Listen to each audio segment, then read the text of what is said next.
Welcome to Mikitagnosis. Today we will delve into a very obscure period of the Soviet life, the times of the new economic policy, also simply referred to as NEP. This brief period lasted between 1921 and 1928, yet the life during this period was special in many ways. So I would like to show you a little bit of details, characteristics, policies, the way of life, who were the infamous Netmen, and in later part of the video I would like to compare it to the early Stalinist era. So, without further ado, let's dive right in.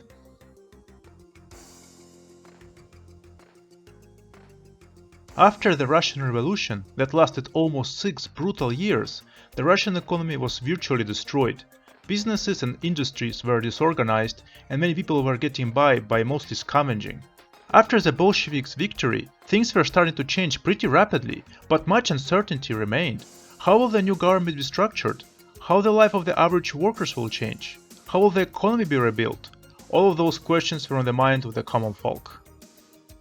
The new economic policy was proposed by Lenin in 1921, and according to him it was an economic system that would include both a free market and capitalism, but both being subjected to a strict state control. It was an unexpected step indeed, since from 1918 to 1921 all of the private businesses in the whole country were seized by the communists. However, to create a stimulus for the newly born country, the mixed economy was implemented, which allowed private individuals to own small businesses. Nevertheless, the big institutions such as banks, heavy industries and energy sectors continued to be controlled exclusively by the state. This new form of the state capitalism, which was supposedly the last state of strategic retreat from socialism before the fully socialist society could be made, proved to be remarkably effective at stimulating the economic growth, as the farmers were given the opportunity to sell their crops to the government in exchange for the monetary gain. As a result, it gave them a personal incentive to produce more. This helped tremendously to rapidly feed the starving country and to create new jobs in the agricultural sector. Nevertheless, there was a catch.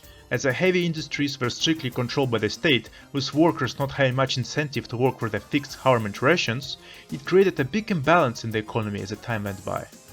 As the agricultural sector was growing much faster than the heavy industries, to maintain their income the factories just had to raise their prices.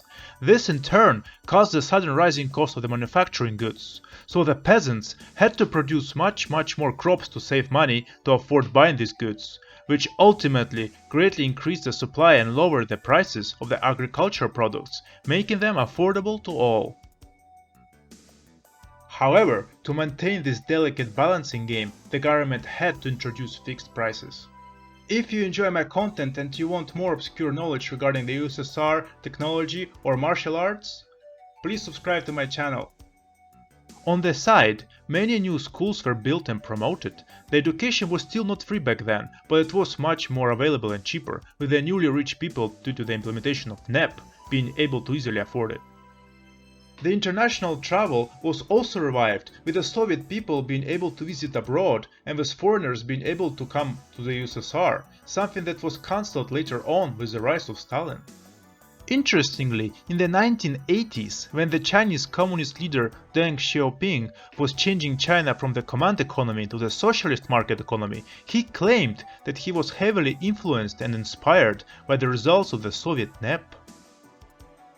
The newly rich people who got their wealth from private businesses such as pastries, restaurants, bars, trading and agriculture were called the Netmen.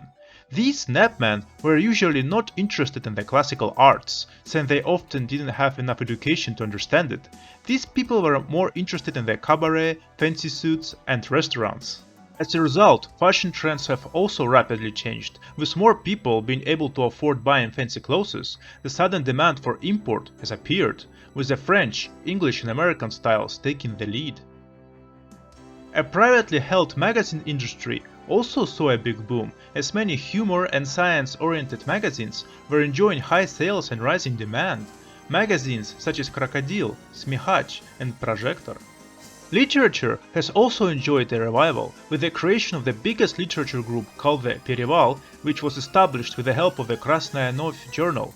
concentrating on breaking the classical genres, stereotypes, and experimenting with the style and the language. Many new brave books were written with some controversial topics such as moral ethical conflicts, dark detective stories, and intimate subjects taking the lead in sales. Needless to say that this open era of communism had many people very enthusiastic about the future, since most of the population was extremely poor during the Tsarist era, being newly liberated and led by science and equality, inspired people to create and grow. Unfortunately, after the brief 7 years, the NEP came to an end. After the death of Lenin, Stalin managed to push out Trotsky and take the lead of the Communist Party. Although he was initially supportive of this policy, he has ironically decided to follow the radical idea of Trotsky to re-nationalize everything and making all forms of private business illegal once more. And introducing the infamous 5-year plan and central planning starting from 1928. Stalin's new policy of the agricultural cooperatives, also known as kolkhoz, was initially disastrous, since it instantly created horrible food shortages, with many of the Soviet republics suffering from extreme hunger and with many dying from starvation. Before his death, Lenin said that in his opinion, NEP should last at least for several decades until the universal literacy was accomplished. However, his plan did not come to pass due to his untimely death.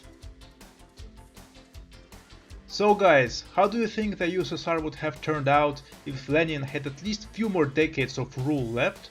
Do you think it would be radically different from the Stalinist era? Kindly let me know in the comments below. So guys, see you in my next video, remember to stay strong, stay healthy and to never neglect knowledge. Peace out.